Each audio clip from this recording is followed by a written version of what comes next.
rosa com vista pro mar.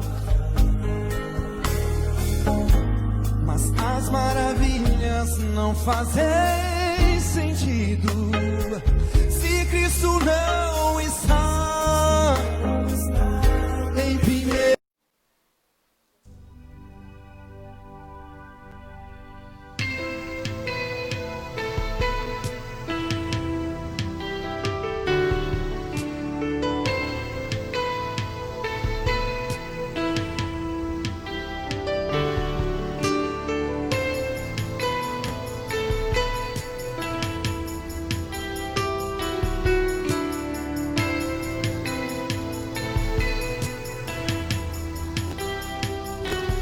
Todo ser que vive, louve o nome do Senhor. Toda criatura se derrame aos seus pés. Ao som da sua voz, o universo se desfaz. Não há outro nome comparado ao grande eu sou.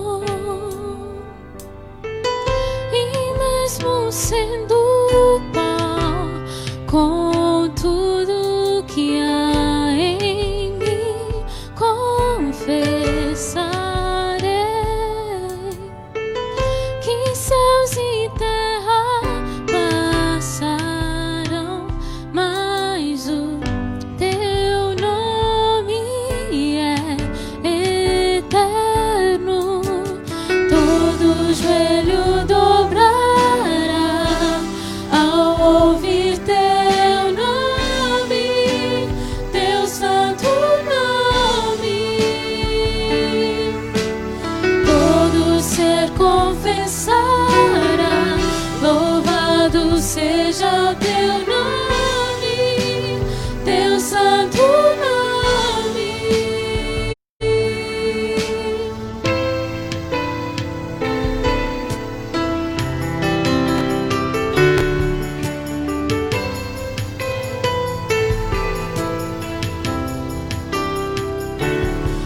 Ser que vive, louve o nome do Senhor. Toda criatura se derrame aos seus pés. Ao som da sua voz, o universo se desfaz. Não há outro nome comparado ao grande eu sou. Sendo pó, com tudo que há em mim, confessarei que céus e terra passarão, mas o teu nome é eterno.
teu nome, teu santo nome.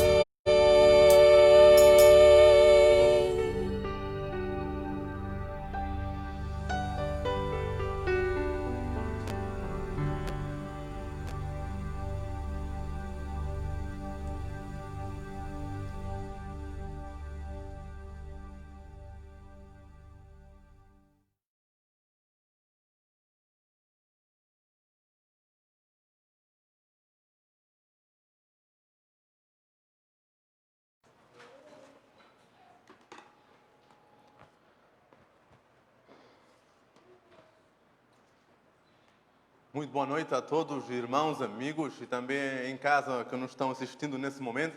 Então, louvado seja o nome do nosso Deus, mais uma vez na sua presença. Hoje estamos muito contentes, então, pela sua presença e principalmente pela presença, então, do nosso grupo Piano e Voz, com a linda voz, então, e também com o nosso pianista Ismael Delgado. Hoje vamos ter mais música, então, com pianos e voz. Enquanto isso, então, damos continuidade à nossa programação nos Passos de Jesus. Para você, então, que tem assistido às nossas programações, lembrando nos Passos de Jesus, uma série bíblica que fala sobre acontecimentos da vida de Jesus, e nós sempre retiramos algum exemplo de alguma história de Jesus, alguma ideia para as nossas vidas. E então, nessa noite, iremos dar então continuidade estudando algumas etapas da vida de Jesus. Antes de mais, gostaria de fazer referência a outra apresentação, a palestra anterior, falando sobre Jesus e a morte. Houve um pequeno problema técnico com a internet e então houve uma corte na mensagem, e era justamente na parte onde falava alguns versículos, fundamentos bíblicos, que apoiam a ideia do estado dos mortos segundo então a verdade bíblica, de que quando alguém morrer, então ele vai para a sepultura e fica assim aguardando a volta de Jesus. Não vou falar sobre esse tema, porém foi colocado na página, juntamente com a palestra anterior, os versos que foram então cortados por causa de alguma falha na internet, foram colocados então esses versos juntamente com a palestra. Então, para você que já tem assistido a palestra, dá uma conferida então nesses versos e abra a sua Bíblia para que possa ter a certeza de realmente o que é a morte segundo a Bíblia Sagrada. Hoje, porém, então, posto isto, vamos entrar então no nosso tema. O tema de hoje, vamos falar sobre Jesus foi julgado. Jesus esteve num tribunal e ele foi julgado. Agora a pergunta: o que é que o julgamento de Jesus, há cerca de 2000 anos atrás, tem a ver com nós hoje, no século XX, ou século XXI, né? Exatamente. O que é que isso tem a ver conosco hoje, nos nossos dias? Então, irmãos amigos, vamos aprender ao longo da Bíblia, com os acontecimentos da vida de Jesus, que cada detalhe que Jesus viveu é um exemplo para cada um de nós. Então, realmente, a pergunta: o que é que tem a ver o julgamento de Jesus com nós hoje, é o tema que vamos abordar, então, nesta noite. Então, irmãos amigos, convido você a fechar os olhos, ali em casa também, fechar os olhos e fazer uma oração, invocando o nome do nosso Deus. Oremos.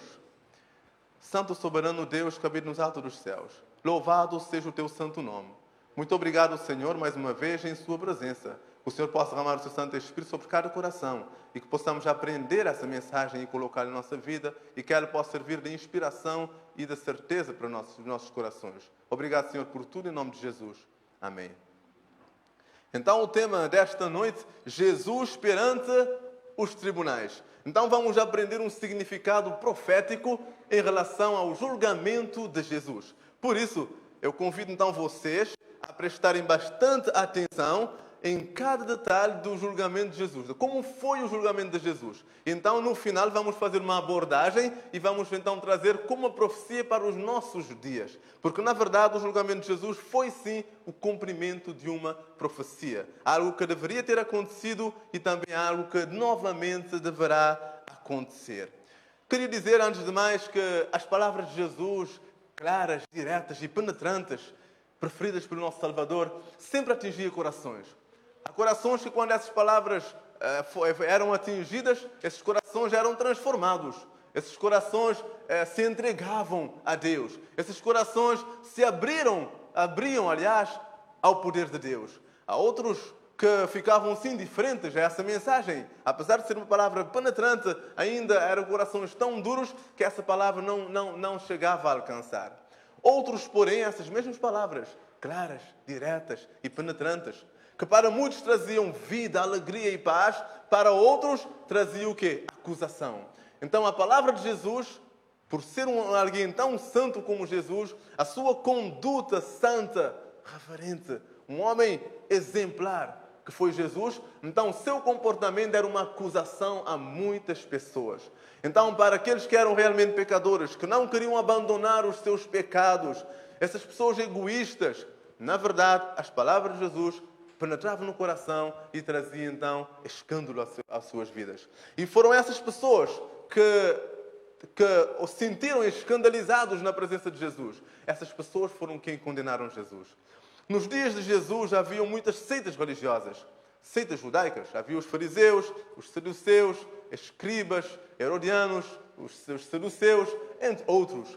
E todos esses grupos tinham alguma divergência entre si em alguma coisa. Se não fosse na doutrina, seria em alguma prática.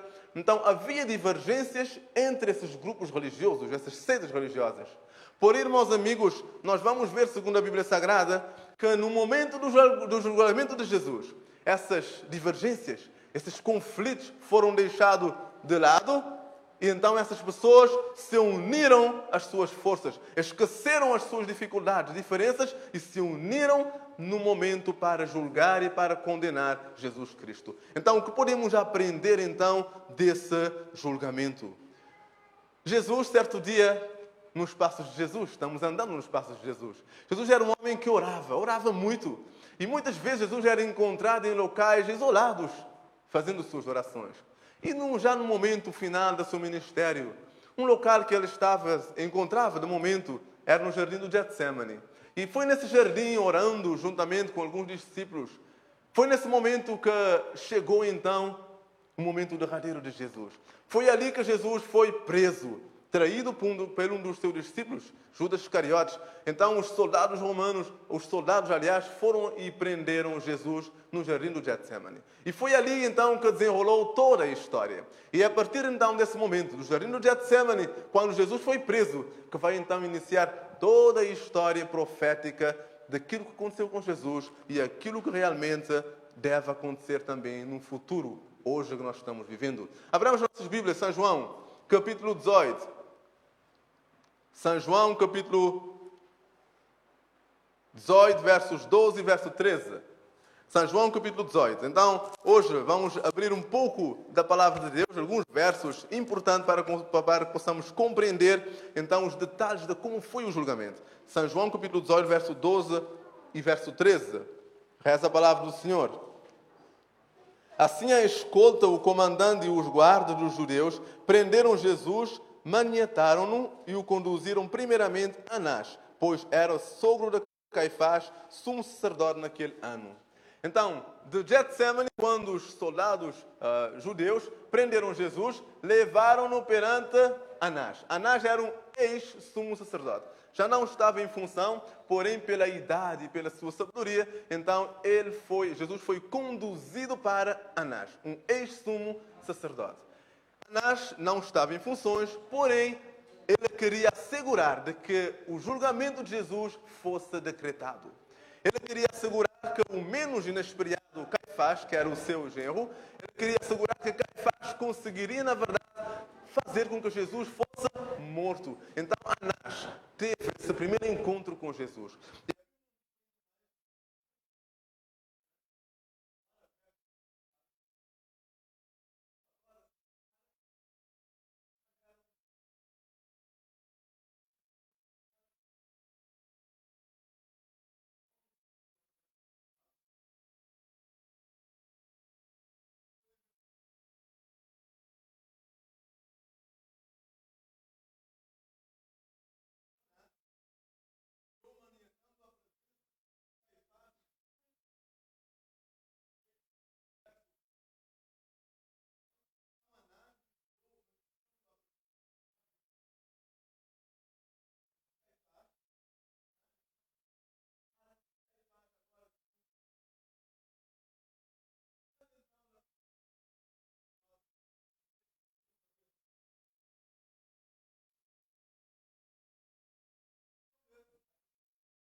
então planejado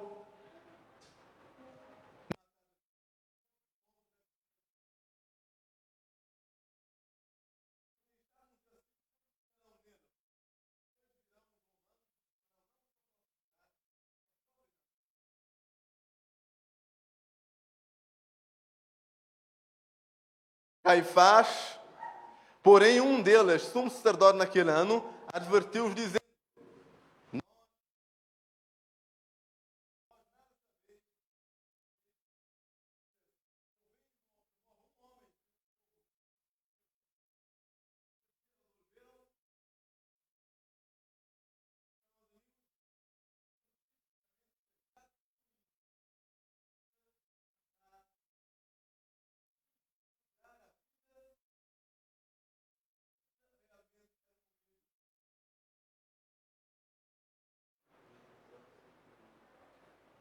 desculpe um minuto só para melhorar o som. Ok, agora sim, parece que o som agora está saindo normalmente.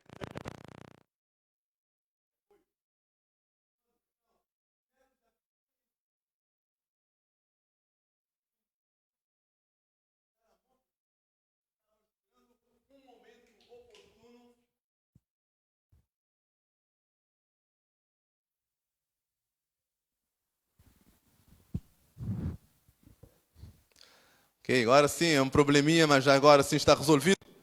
Espero que então que ali em casa estejam ouvindo agora sim a voz.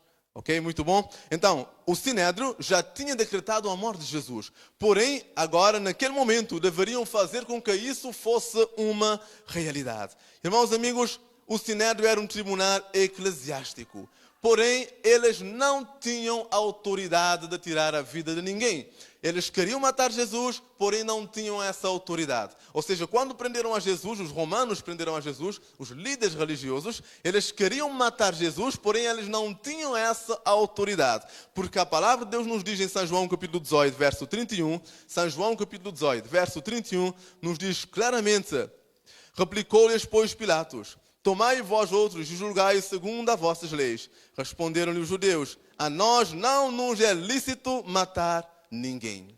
Então, os romanos queriam matar Jesus, porém, segundo as suas leis, eles não poderiam matar ninguém. Isso por quê? Porque os judeus estavam sobre a jurisdição dos romanos. Eram os romanos, o poder romano, que dominava o mundo na altura. E os judeus eram subordinados, ou entre aspas, eram escravizados pelos romanos. Então os judeus não tinham autoridade para levar uma pessoa à morte. Então era esse o intuito dos líderes religiosos, matar Jesus, porém não detinham essa autoridade. Por isso, então levantaram muitas acusações a Jesus, na ideia de conseguir alguma coisa que condenasse Jesus, então, não perante as leis religiosas, porém perante as leis civis. Então, queriam que Jesus saísse dos seus lábios alguma palavra que o condenasse perante os romanos. E então foram várias as acusações feitas por Jesus, porém, feitas, aliás, contra Jesus. Porém, a Bíblia nos diz que em todas essas acusações, Jesus manteve silêncio. Isaías 53, verso 7. Isaías 53, verso 7 nos diz claramente que Jesus manteve silêncio. E isso sim era uma profecia. Ele foi oprimido e humilhado, mas não abriu a boca. Como cordeiro foi levado ao matadouro, e como ovelha muda perante os seus tosqueadores, ele não abriu a boca. Então, Jesus, no meio de todas aquelas acusações, manteve-se em silêncio. Agora, o poder religioso queria matar Jesus, só que não detinham essa autoridade. Então procuravam alguma coisa da forma a incriminar Jesus perante o poder civil que era perante os romanos. Irmãos, amigos, algumas coisas não foram feitas da forma correta. Então, entre elas, foi o quê? Alguns direitos civis de Jesus foram violados. Primeiro, esse tribunal reuniu à noite. Não era o hábito um tribunal reunir à noite. E contra Jesus, esse tribunal reuniu à noite. Então, queriam de todas as formas executar Jesus. Não interessavam então com as leis. Não, passaram por cima de todas as leis de forma a incriminar Jesus. Atenção, cada detalhe então dessa profecia ou dessa mensagem é uma mensagem profética para os nossos dias. Ainda, arranjaram então falsos testemunhos contra Jesus. Então, açoitaram a Jesus mesmo antes de ser condenado. Não era também o hábito de açoitar alguém antes de ser condenado. E ainda mais, eles não esperaram outras testemunhas. Normalmente, quando alguém então era condenado, deveriam esperar pelo menos 3 dias para ver se surgiria então algum outro testemunha que poderia livrar então essa pessoa da morte. Mas eles não esperaram e passaram por cima de todas essas leis, porque na verdade o intuito era condenar Jesus. Agora sim, os líderes religiosos tinham essa intenção, porém eles não tinham o poder de executar essa morte. Foi por isso que eles levaram Jesus então perante, agora sim, o governador civil. Levaram Jesus perante Pilatos. Abramos nossas Bíblias em São João, capítulo 18. São João, capítulo 18, versos 28 e 29. Mostrando-nos então que, agora sim, eles levaram Jesus perante a autoridade civil. Que a autoridade civil, sim, eles teriam a autoridade de executar a sentença de Jesus. São João capítulo 18, verso 28 e 29. Depois levaram Jesus à casa de Caifás para o pretório. Era cedo de manhã. Eles não entraram no pretório para não se contaminarem, mas puderam comer a Páscoa. Então Pilatos saiu para lhes falar e lhes disse: que acusações trazeis contra este homem? Então agora levaram Jesus perante a autoridade civil, os romanos. E Pilatos, que era a autoridade civil na altura, fez a grande pergunta: que acusações trareis então contra, estáis trazendo contra este homem? Quais eram as acusações contra Jesus? Não tinham acusações contra Jesus. Eles não tinham nenhuma acusação que levava Jesus contra o poder romano. Eles não tinham. E agora ficaram preocupados. Começaram então a inventar coisas, dizendo, por exemplo, que Jesus impediu que as pessoas pagassem tributo a César. Então eles disseram, não, Jesus está insinuando que nós não devemos pagar tributo a César, ao imperador. Porém era uma mentira, porque Jesus havia dito claramente de que nós devemos sim pagar impostos. Dai a César o que é de César e a Deus o que é de Deus. Então, tentaram de todas as formas encontrar algo que condenasse Jesus perante o poder civil. Só que não encontravam. Não encontravam uma única acusação que conseguia fazer com que Jesus ficasse mal perante os governadores civis. Então Pilatos disse claramente: eu não estou vendo nesse homem crime algum. Se continuarmos lendo então São João capítulo 18 em diante, Pilatos disse claramente: não estou vendo nesse homem crime algum. Por que é que trouxeram então esse homem para mim? Não estou vendo em Jesus crime algum. Porém, há algo diferente. Pilatos via em Jesus uma nobreza de espírito, uma nobreza de caráter. Então ele não via o porquê, ele não conseguia entender o porquê que as pessoas levaram Jesus perante esse tribunal. Então ele ouviu então que Herodes, um outro governador, Herodes, estava então em Jerusalém, e ele sentiu um alívio. E Pilatos pensou assim: ok, eu não vou condenar esse homem, porém vou enviá-lo a Herodes. Abramos nossas Bíblias em Lucas 23, versos 6 e verso 7. Lucas 23, versos 6 e verso 7. Então tendo Pilatos ouvido isto, perguntou se aquele homem era galileu, ao saber que era da jurisdição de Herodes, estando este naqueles dias em Jerusalém, lhe remeteu. Então Pilatos sabia que Jesus era inocente, ele não queria condenar Jesus, então, chegando uma oportunidade, ele conduziu Jesus então a outro governador. Disse então: eu não vou condenar Jesus, então que seja condenado por Herodes. A Bíblia nos diz.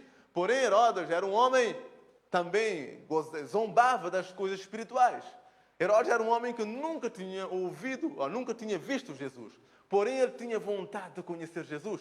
Não para que ouvisse suas palavras de transformação, mas ele queria testemunhar os milagres tão famosos de Jesus. Porém, Jesus não fez nenhum milagre na presença de Herodes. Nenhum milagre. E Herodes então ficou perturbado. E então o verso 11 e o verso 12, Lucas 23, verso 11 e verso 12, nos diz o seguinte: mas Herodes, juntamente com os da sua guarda, tratando-o com desprezo e escarnecendo dele, fê-lo vestir-se de um manto aparatoso e o devolveu a Pilatos. Naquele mesmo dia, Herodes e Pilatos se reconciliaram, pois antes viviam em inimizade um contra o outro. Então, Herodes também, apesar da sua zombaria, ele não conseguiu ver em Jesus nenhum crime.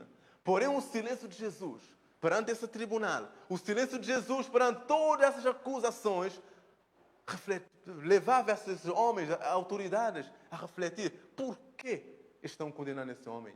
Então, depois de açoitarem Jesus, de toda a zombaria, devolveu novamente a Pilatos.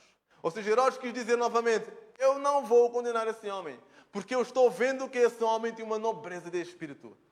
E se realmente for esse homem o Deus conosco, como ele diz ser? Então Herodes ficou então pensando, e ele não quis também condenar Jesus. Então devolveu novamente a Pilatos. Pilatos então, que já tinha jogado fora essa ideia de condenar Jesus, novamente voltou então a estar em palco. A autoridade civil, que Pilatos estava ali perante um inocente, e ele sabia que Jesus era um inocente. Só que a turba, o povo, queria matar Jesus de todas as formas. Os líderes religiosos queriam matar Jesus e terminar seu ministério de todas as formas. Então ele foi pressionado. Ele foi pressionado e Pilatos sabia que ele deveria fazer alguma coisa para conter toda aquela multidão. E então era o hábito, naquele momento da Páscoa, soltar algum prisioneiro. E naquele momento os romanos tinham apreendido um homem, Barrabás, um grande assassino, ladrão. E então Pilatos viu uma forma de contornar a situação, uma forma de não condenar a Jesus, e então ele disse: ok, estamos no tempo da Páscoa, é o hábito dos romanos soltar um prisioneiro. Então, quem vocês querem que nós soltemos? A Jesus, chamado Cristo, ou a este salteador, assassino Barrabás? Com essa pergunta, Pilatos ficou aliviado. Com certeza o povo vai escolher quem? Barrabás, porque é assassino, é um ladrão. Ele tentou então passar essa responsabilidade. Porém o povo gritou: queremos que solte Barrabás e Jesus seja crucificado. Então, nesse momento, Mateus capítulo 27, 22 a 23. Mateus 27 nos diz qual foi realmente a decisão do povo. Mateus 27, 22 a 23 nos diz claramente: replicou-lhes Pilatos: que farei então de Cristo, chamado Cristo? Seja crucificado. Responderam todos: que mal fez ele? Perguntou Pilatos. Porém, cada vez clamavam mais: seja crucificado. E o verso 24, Mateus 27, 24. Vendo Pilatos que nada conseguia, antes, pelo contrário, aumentava o tumulto, mandava vir água. Lavou as mãos perante o povo, dizendo: estou inocente do sangue deste justo. Fica o caso convosco. E então foi assim que Pilatos cedeu nesse momento. Pilatos não teve a força de exercer a autoridade que ele detinha. Ele deixou ser levado pelo povo. A autoridade civil, que era a autoridade máxima na altura, deixou ser levado pelo povo e pela autoridade religiosa dos judeus. Infelizmente, esse homem não teve a força de caráter. E então Pilatos disse claramente: tomai vós e crucificai-o, porque eu estou lavando as minhas mãos e eu não quero que o sangue desse justo caia sobre mim. Pilatos então lavou as suas mãos na tentativa de colocar da parte. Não tem nada a ver com essa morte do inocente.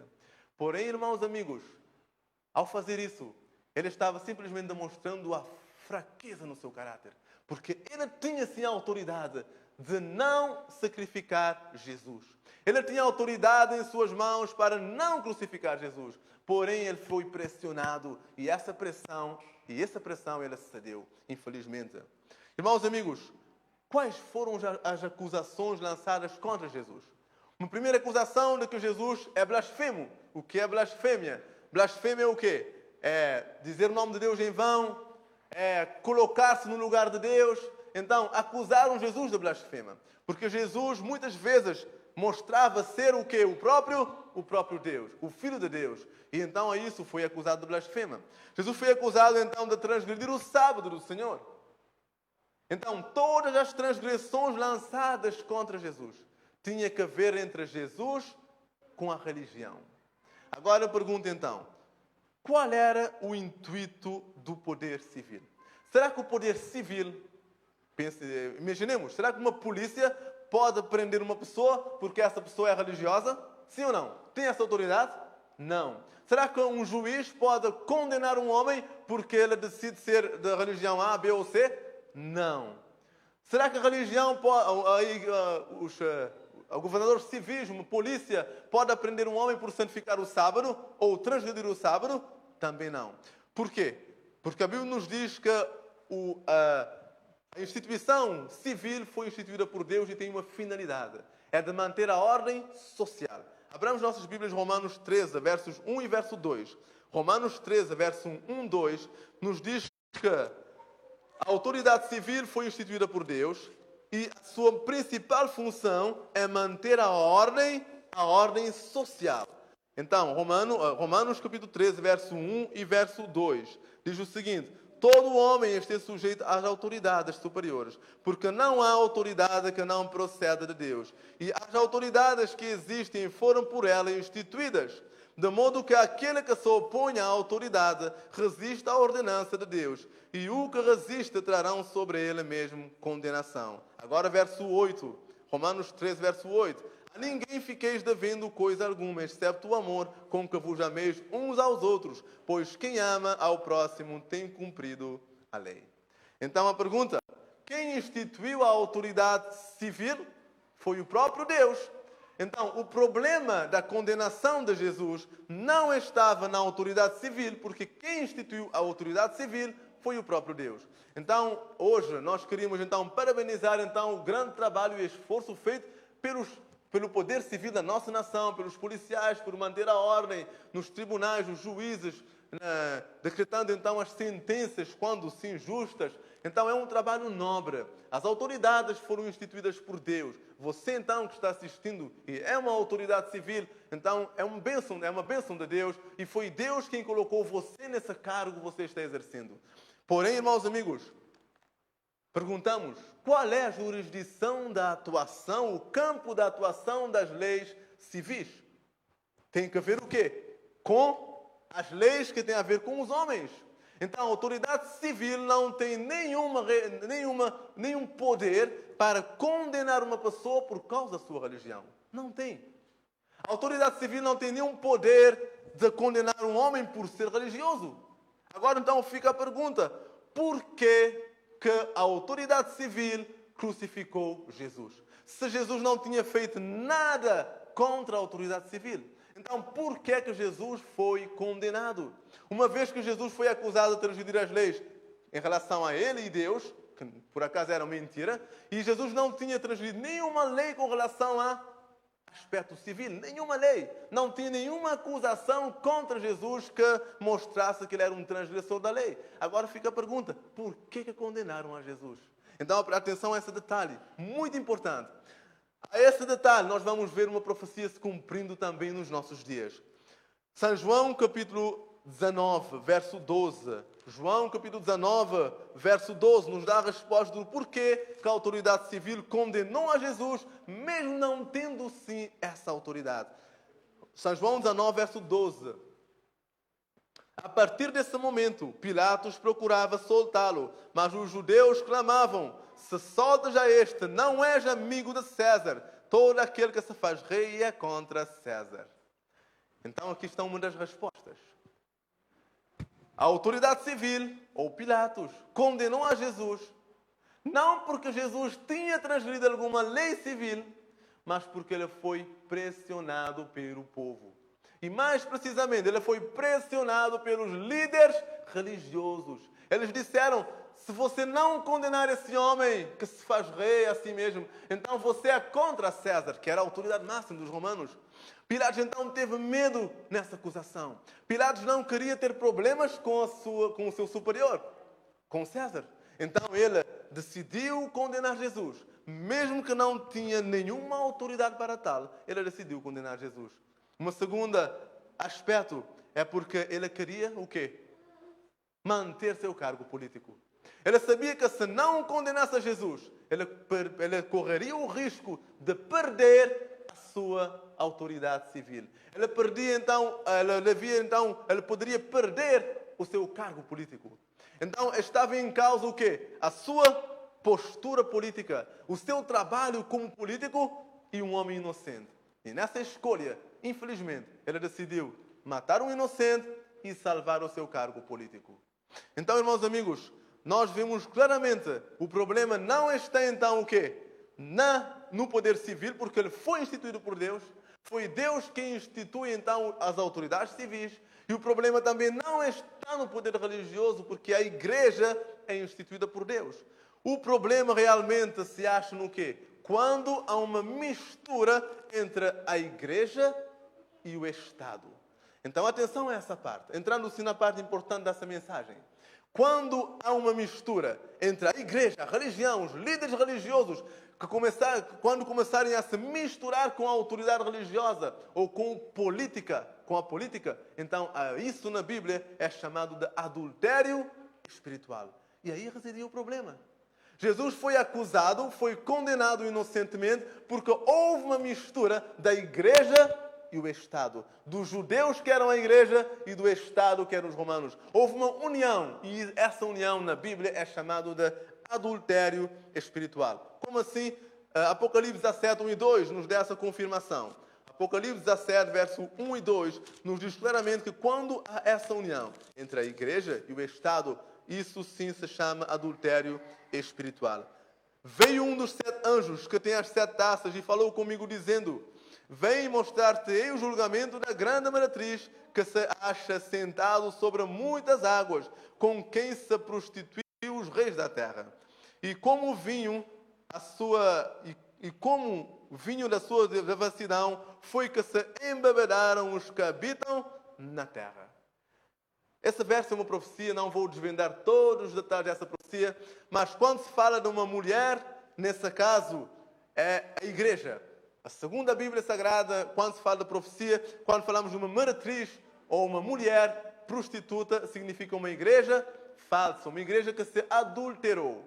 Então, essa meretriz adulterou com o quê? Com os reis da terra. Então, quando a igreja, que é uma mulher, segundo a profecia, se mistura com os reis da terra, que é a autoridade civil, a isso a Bíblia nos chama então de prostituição. Essa mulher ou essa igreja torna-se uma prostituta. Então, irmãos amigos, o problema do julgamento de Jesus não estava nem na autoridade civil, nem na religião, mas no que? Na união dos dois poderes. Então, essa união nunca deverá acontecer na história. Por exemplo, há muito tempo na história, temos a história do rei Acabe. Rei Acabe, o rei de Israel, teve uma mulher de nome Jezabel. Talvez aí em casa muitos já ouviram falar de Jezabel. Até uma novela com o nome Jezabel, não sei, falando sobre essa história. Apesar de muitas contradições bíblicas também nesses detalhes. Porém, Jezabel era uma mulher que adorava a outro Deus, que não era o Deus verdadeiro, ao Deus Baal. Então, ela adorava ao Deus Baal. E Acabe era um judeu, nesse momento um filho de Deus, e ele tinha a responsabilidade do quê? O poder civil. Então, essa mistura, quando Acabe, que tinha o poder civil, se casou com uma mulher também que adorava outro Deus, então essa união foi um problema. Quando Jezabel se juntou a Acabe, foi um reinado praticamente uma lástima então para a vida de Israel. Houve perseguições ao povo de Deus. Houve perseguição contra Elias, contra vários outros povos de Deus quando houve essa união. Então, na história da Bíblia, temos vários acontecimentos de que quando a igreja se juntou com o Estado e essa união sempre teve problemas de perseguição à igreja. Por exemplo, já ouvimos falar sobre a história de Esther? Sim ou não? Ali em casa também já ouvimos falar sobre Esther. Qual foi a principal história de Esther? Era o quê? O rei Assuero, era o rei da Pérsia. Ele amava Esther, que era uma judia, e ele não queria condenar os judeus. Porém, tinha um outro homem, que era Hamã, que queria ser honrado. Então, nesse momento, Hamã queria ser honrado. Ele fez o quê? Fez com que todas as pessoas prostrassem perante ele. E um homem de nome Mordecai, o tio de Esther, decidiu não prostrar perante esse homem. Então, Hamã ficou irado. Então, nesse momento, Hamã decidiu vingar não só de Mordecai, mas também de todo o povo judeu. Então, houve um decreto de que o povo judeu deveria ser morto. Então, Ramá enganou ao rei Assuero e fez com que o rei Assuero decretasse a morte dos judeus. Porém, o rei Assuero, que era o marido de Esther, em nenhum momento queria matar o povo da sua esposa Esther. Porém, ele foi pressionado por Ramá e essa pressão, ele cedeu a essa pressão e então ele fez esse decreto. Ao longo da história temos mais sobre esses acontecimentos. Na Idade Média, por exemplo, houve a perseguição medieval. Já ouvimos a perseguição da Idade Média? Sim. A grande perseguição da igreja da Idade Média. Agora eu pergunto, quem fez essa perseguição?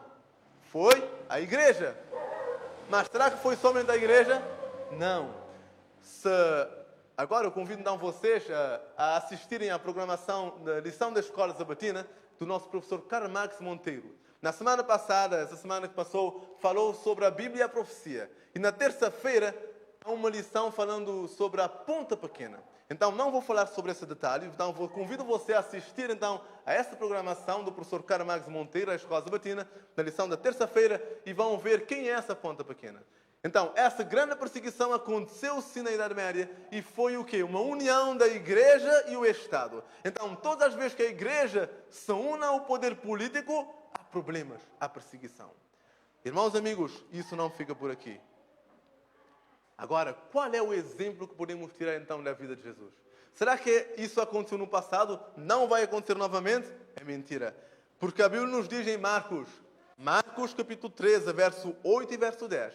Marcos nos diz que essa mesma forma irá acontecer novamente. Assim como Jesus foi condenado da união entre a igreja e o Estado, assim como o povo judeu foi condenado quando Ramá se uniu a Assuero, assim como ao longo da Bíblia encontramos na Idade Média essa união igreja e Estado, assim também haverá uma outra perseguição na história. Marcos capítulo 13, verso 8 a verso 10. Porque se levantará nação contra nação e reino contra reino. Haverá terremoto em vários lugares e também fomes. Estas coisas são os princípios das dores.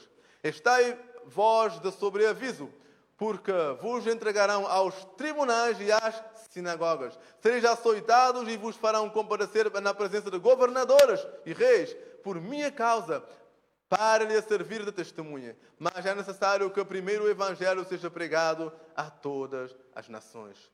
Irmãos amigos, a Bíblia nos diz que se avizinha um tempo em que toda essa história irá se repetir.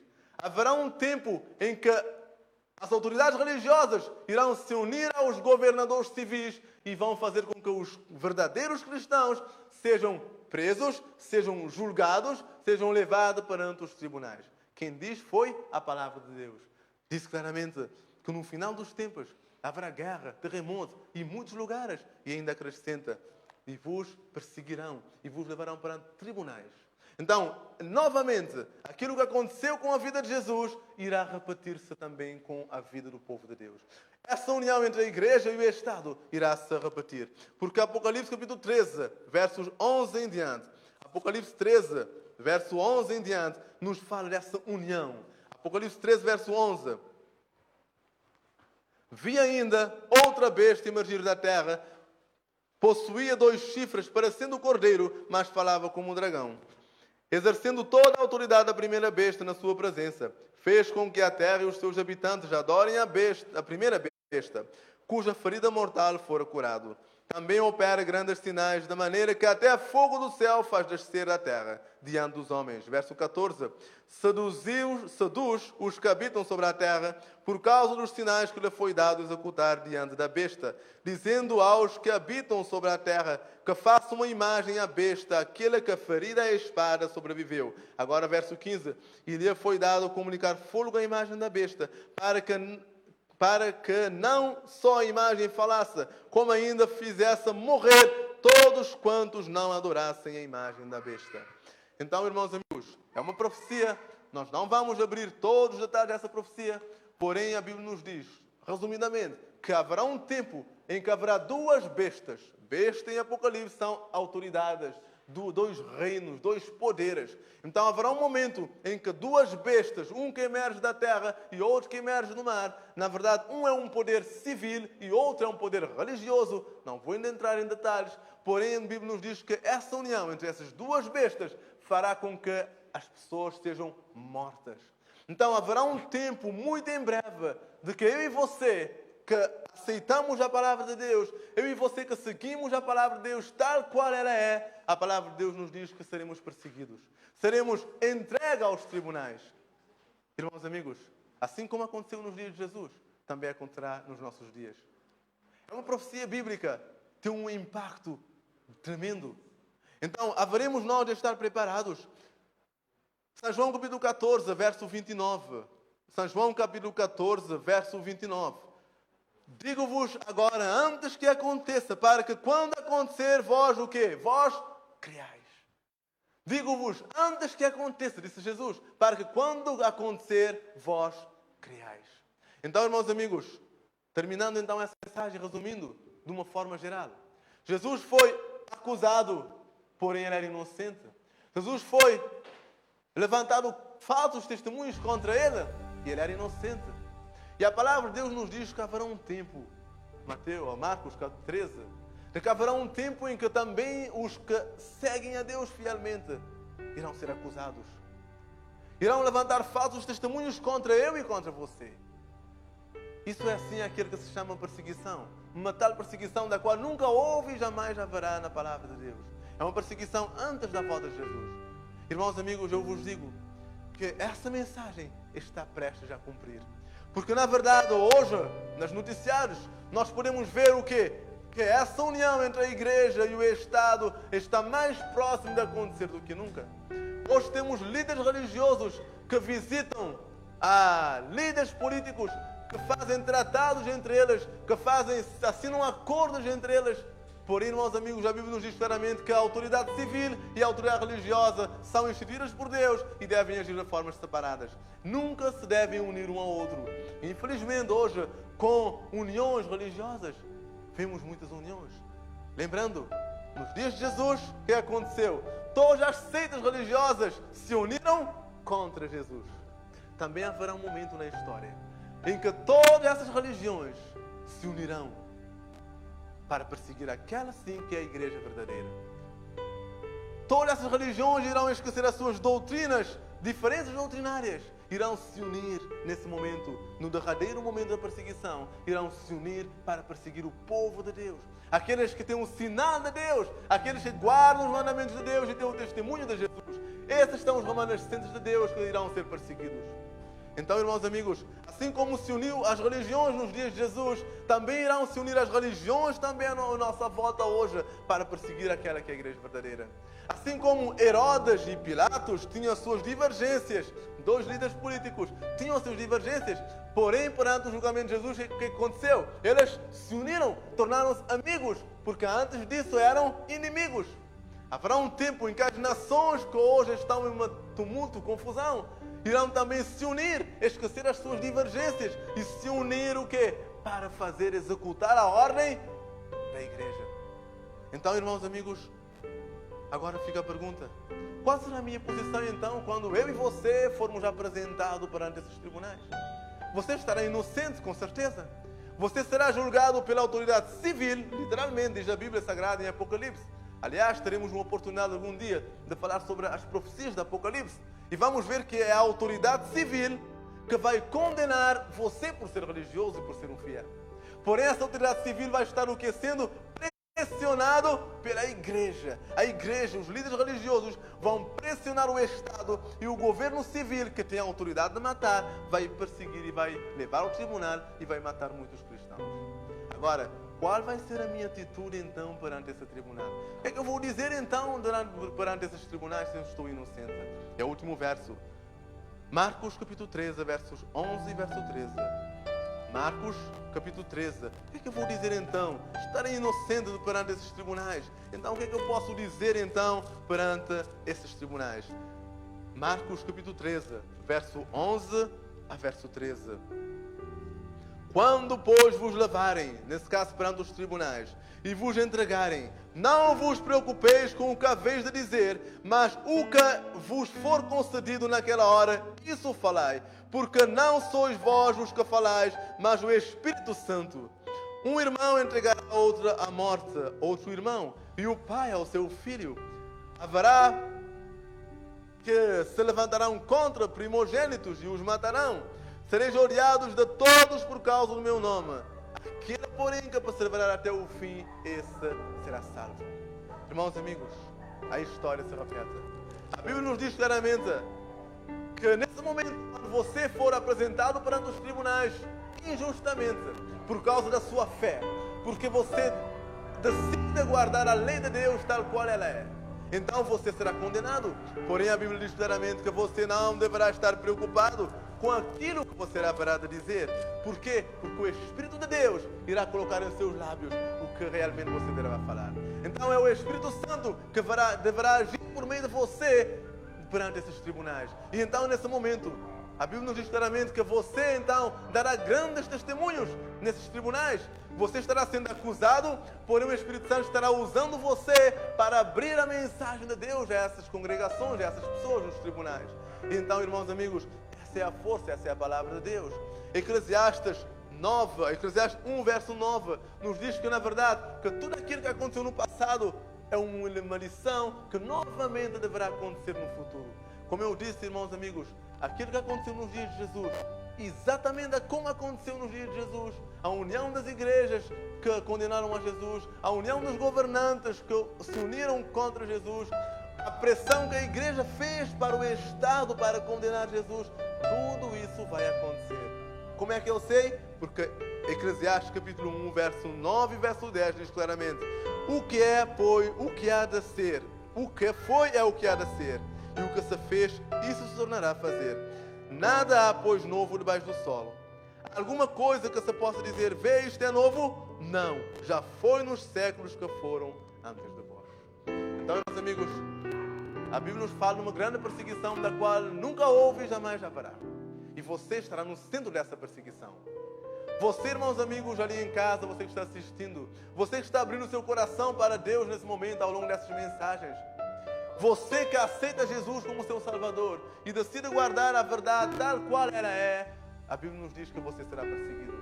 No momento da verdadeira história que se aproxima, quando se fala do movimento ecumênico no mundo, a união das religiões, juntamente com o Estado, esses movimentos é descrito na Bíblia como adultério espiritual. Então, toda essa confusão que está acontecendo no mundo é um preparo para essa grande perseguição.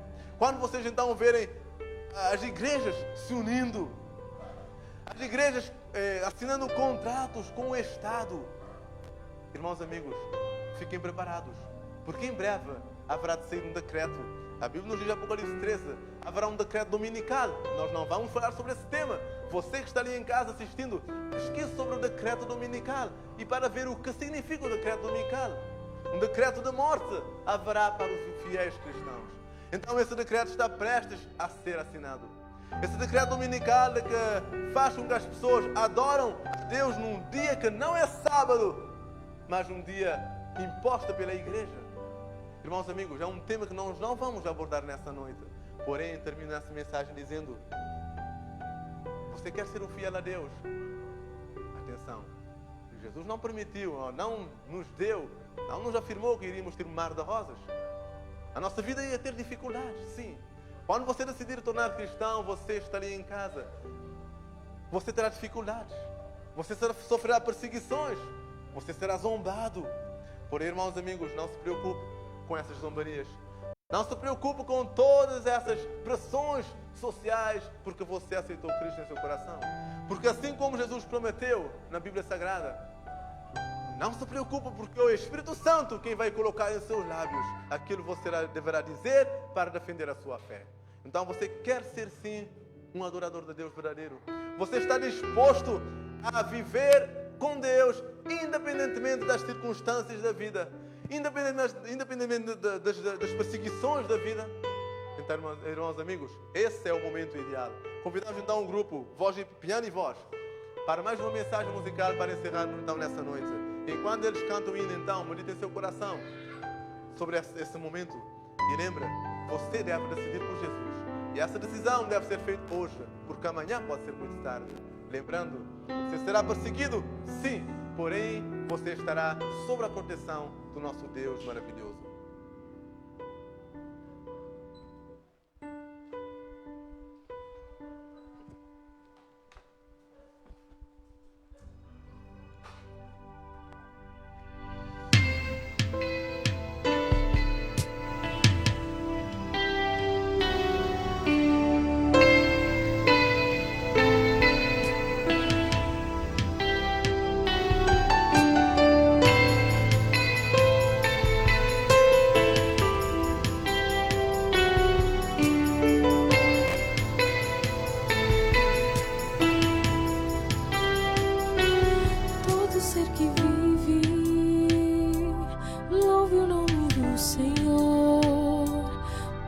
criatura se derrame aos seus pés, ao som da sua voz, o universo se desfaz.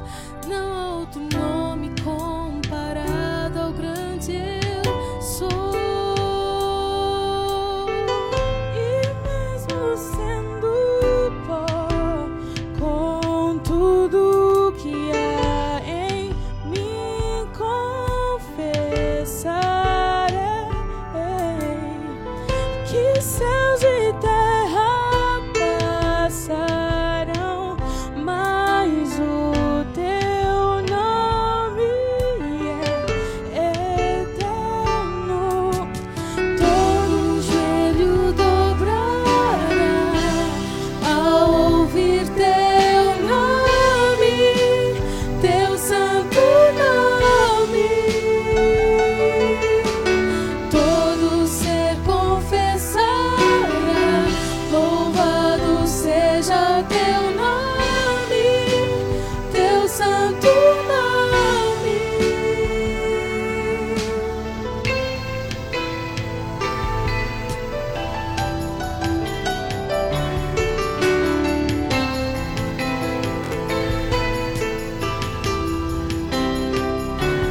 Todo ser que vive, louve o nome do Senhor.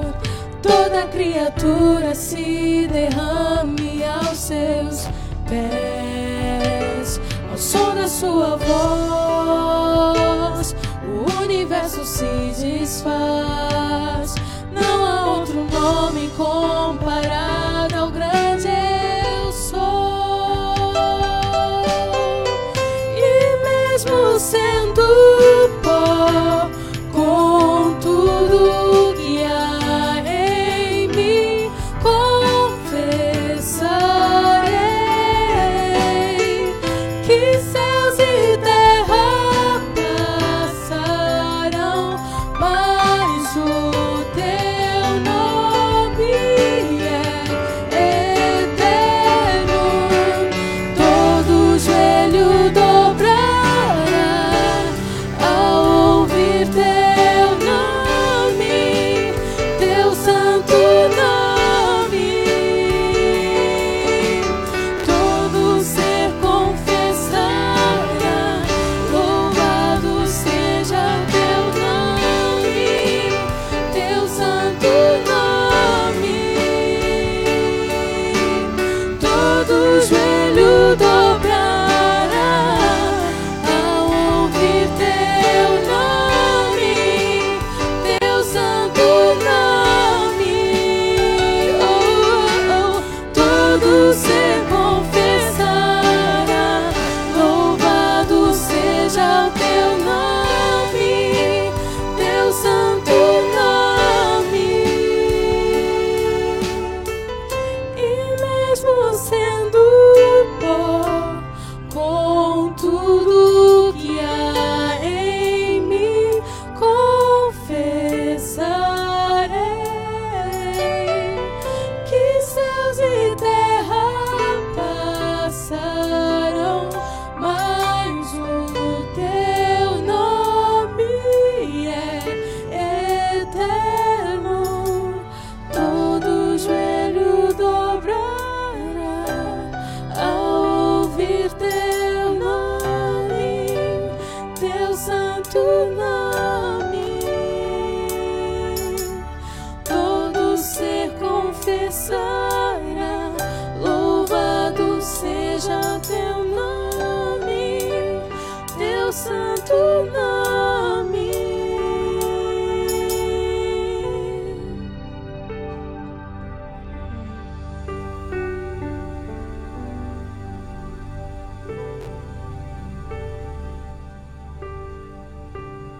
Então convido você então a terminar então com uma oração e não se esqueça, é o momento ideal de entregar a Jesus. Obrigado então pelo grupo Piano e Voz que possamos então, na verdade, abrir nosso coração a esse Deus maravilhoso. E não se preocupe, entregue sua vida a Deus e deixe que tudo o resto esteja na mão de Deus. Então você será perseguido, sim, falarão mal de você, sim, é verdade. Porém, não se esqueça que Jesus colocará em seus lábios aquilo que você haverá de dizer. Então, oremos ali em casa. Convido você então a fechar os olhos e a falarmos com o nosso Criador. Excelso Deus, Criador dos céus e da terra, louvado seja o teu santo nome, Senhor. Muito obrigado porque mais uma noite o Senhor nos revelou na sua palavra aquilo que realmente estava escrito há muito tempo no passado. Também tem uma lição importante para nós hoje. Possamos então aprender com esses registros no passado, com os passos de Jesus, possamos aprender então esses detalhes da nossa vida e que possamos a cada dia abrir mais a sua palavra e que essas verdades possam ser claras em nossa mente e em nosso coração e que possamos abrir o nosso coração para receber essas mensagens e não ser alguém apenas somente um ouvinte, porém ser um praticante. Talvez nesse momento falei para alguma pessoa aqui ou ali em casa uma mensagem talvez diferente, talvez uma mensagem que não tinha ouvido dessa grande perseguição que se avizinha. Porém, ó Pai, eu peço ao Senhor que o Seu Santo Espírito trabalhe no coração dessa pessoa, para que essa pessoa também possa entregar a sua vida ao Senhor e para que possa confiar no Senhor a sua vida, para que independentemente dos problemas e das perseguições da vida, ele possa estar também feliz em Sua presença. Obrigado por tudo e obrigado pelo Seu Santo Espírito e obrigado pela Sua proteção e pela Sua direção ao longo da história, em nome de Jesus. Amém. Então, boa noite e até a próxima.